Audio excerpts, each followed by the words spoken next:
Okay, here we have a lesson on the atom, which is really revision from GCSE levels, but it forms the fundamentals of all the rest of chemistry. So we're going to make sure that you haven't forgotten it and you can use it in the remaining lessons. So let's start off with checking the learning outcomes for this lesson. Firstly, we want to be able to understand that an atom consists of a nucleus in the middle, which is small, and that would contain protons and neutrons, and the nucleus is surrounded by electrons in shells and subshells and orbitals. Also, we want to be able to describe the properties of protons, neutrons and electrons in terms of their relative charge, that's the charge relative to each other, and their relative mass, using atomic mass units. As well, we'll want to remind ourselves of the meaning of mass number, sometimes annotated as A, and the atomic or proton number, sometimes annotated as Z. So we'll remind ourselves of the meaning of those two terms, as well as we want to be able to determine the number of protons, neutrons and electrons in atoms and ions using the mass numbers and proton numbers. Okay, so first of all, let's start out with, hang on a sec, we've got one more lesson objective. We do also want to be able to explain the existence of isotopes. So let's crack on with a review of the structure of the atom. So I think you'll remember that we have a nucleus in the middle of an atom made up of protons, here in green, with the P inside a little circle to model the proton. And you also in the nucleus have neutrons here in black with N in the middle of the circle. So that's supposed to describe our nucleus, and the nucleus is going to be surrounded by electrons, given here in red. So those electrons are in shells, and there are a certain number of electrons allowed in each shell, and we're going to go through that in due course. Okay, so summary is we have electrons in shells that surround a nucleus that consists of protons and neutrons. And in a neutral atom, we would of course have the same number of protons as electrons.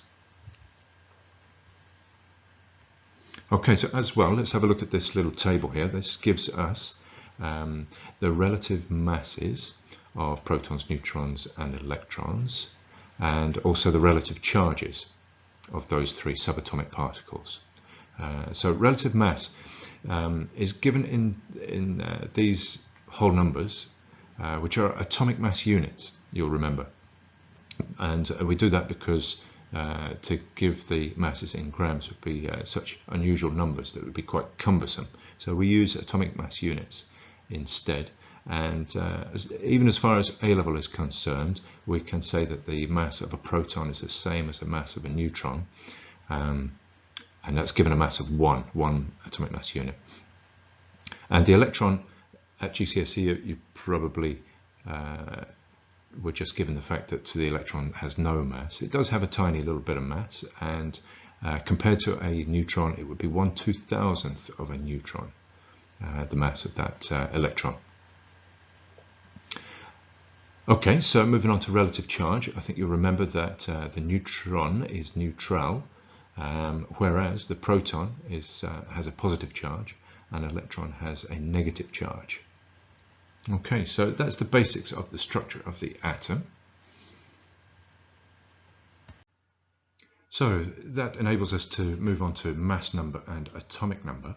And what we can do is we can just use a big X to be a generic symbol. Okay, so I'm just going to write symbol, as you see on the periodic table, in brackets there. And when you look at the periodic table, you notice a big number, which we're going to call A, because the mass number, rather confusingly, is given the annotation A quite often. and the atomic number, or the proton number, is given Z. Okay, so let's just label those. I'll change color just to make it a little bit clearer. So the A is the mass number, and the Z is the atomic number,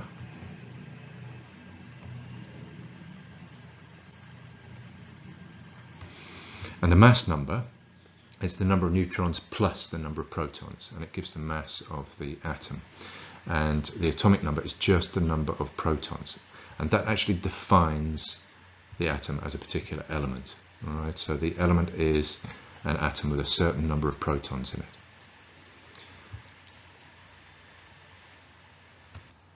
So let's just make this clear by looking at a few examples. All right, here we have a table with 3 examples in it. We've got lithium, bromine, and magnesium. So let's look at lithium first. So we can see the nuclear symbol. The nuclear symbol is just the element symbol, which is Li in this case, together with both the mass number and the atomic number. So we have a nuclear symbol there for lithium, and we have a blank here to fill in atomic number. So the atomic number Z is the number of protons, and that is the bottom one, and so we can fill in a 3 here from the 3 in the nuclear symbol. And the mass number is the bigger number, is the number of protons and neutrons, you'll remember, so we can fill in a 7 here for lithium. So as we've described, the atomic number gives the number of protons, and we've listed that as 3, so we can write our 3 in here. And these are all neutral atoms. We can tell because there's no charge given in the nuclear symbol, no pluses or minuses. So in that case, the number of electrons must be equal to the number of protons. So we'll put in a 3 here. And the number of neutrons, right, it's a simple bit of maths, that if you've got 7 neutrons plus protons, and of those 7, 3 are protons, right, then the number of neutrons is simply your 7 take your 3, and that's going to give you 4 neutrons. Okay, so that's a nice easy one because the numbers are small with lithium. Let's do it with some slightly larger numbers, with bromine, for example. Okay, so a neutral atom again, no charge, and our atomic number is the bottom one, usually. In any case, it's the smaller one, and so that is 35 in bromine's case, and our mass number, you quickly see, is 79. So we fill that in there. Right, so you remember by now that the number of protons is the atomic number, which for bromine is 35. Remember that it's a neutral atom. All right, so electrons equals protons, so we can write in another 35 here.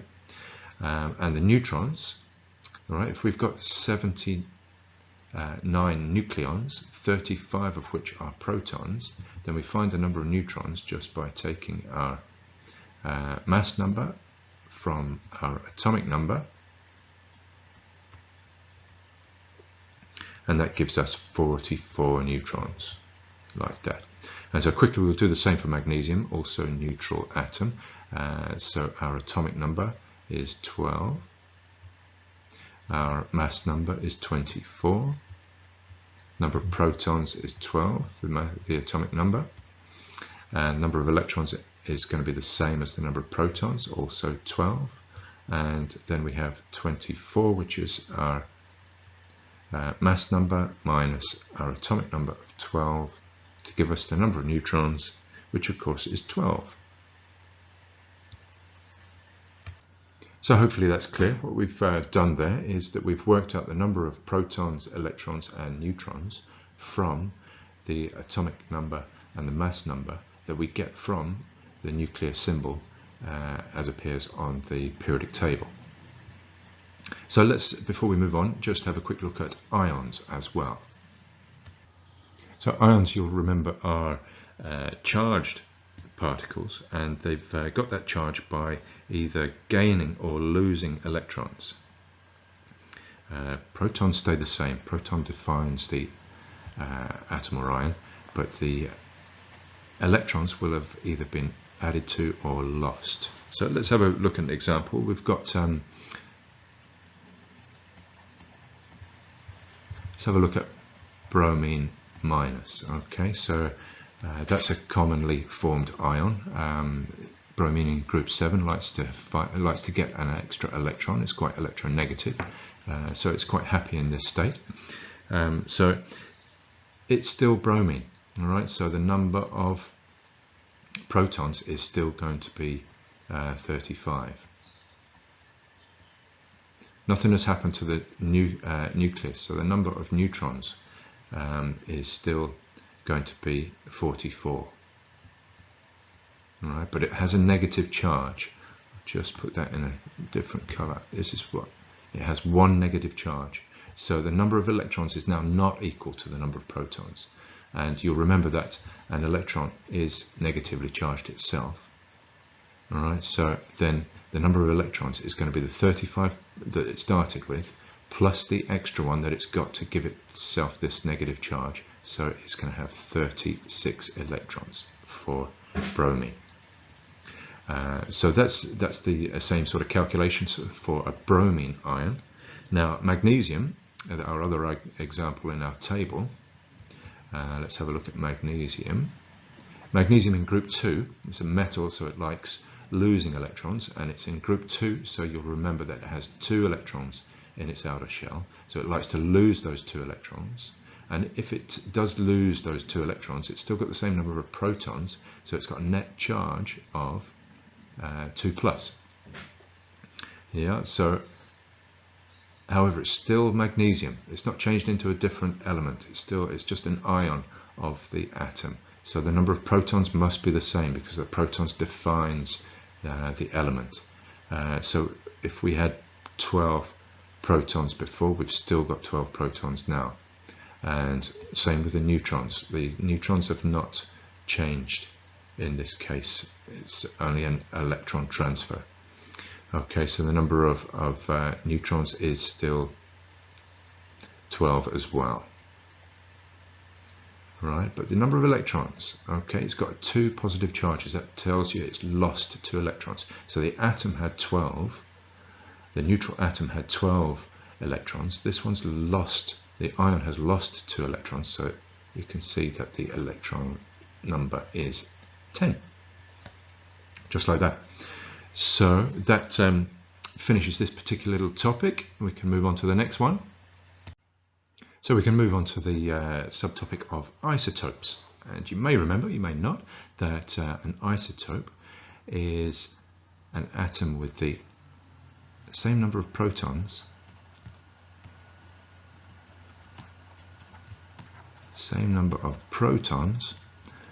right, but a different number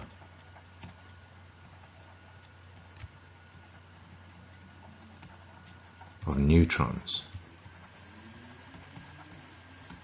Okay, so by definition, if 2 isotopes of the same element will have the same number of protons, otherwise they'd be different elements, right? But they've got the same number of protons, right? But if they have different number of neutrons, then they are different isotopes of the same element. Let's have a look at a little example. We can see chlorine. Okay, so let's draw the chlorine symbol. And we have 2 isotopes of chlorine mainly. One has a mass number of 35.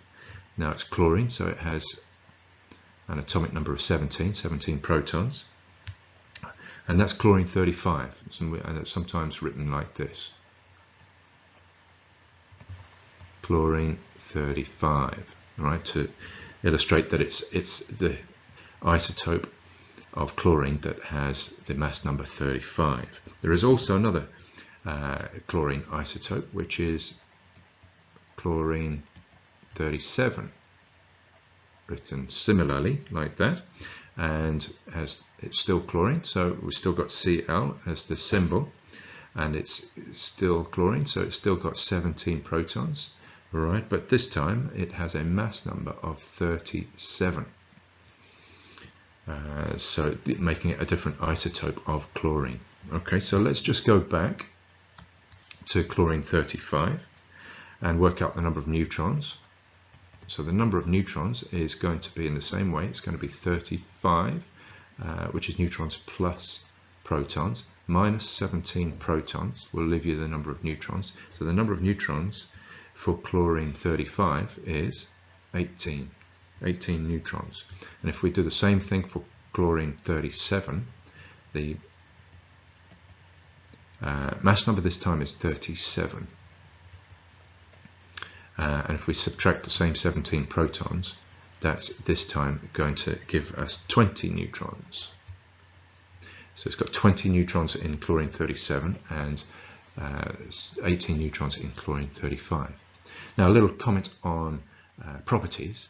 Now the chemical properties, which generally depend on the electrons and the electron arrangements, the electron structure, the chemical properties are going to be the same for these two isotopes, and indeed for any isotopes of the same element.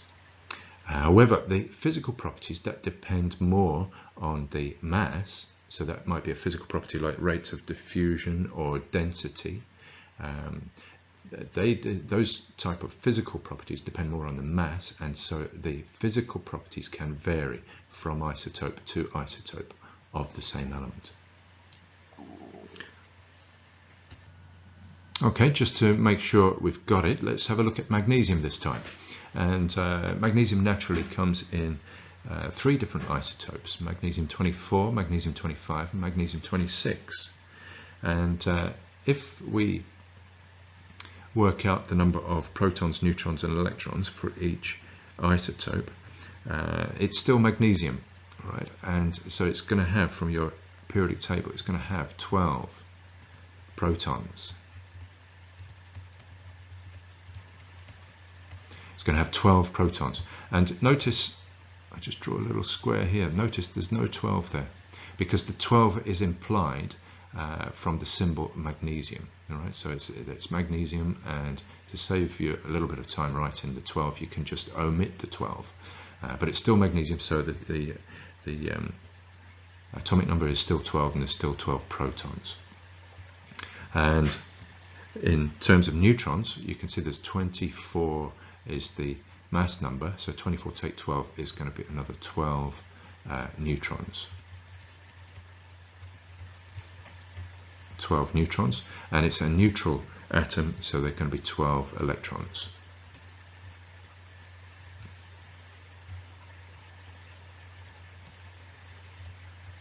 Okay, so that's the isotope 24 of magnesium. Let's do the same for the magnesium 25, of which there is about 10% of the naturally occurring magnesium on the Earth is magnesium 25.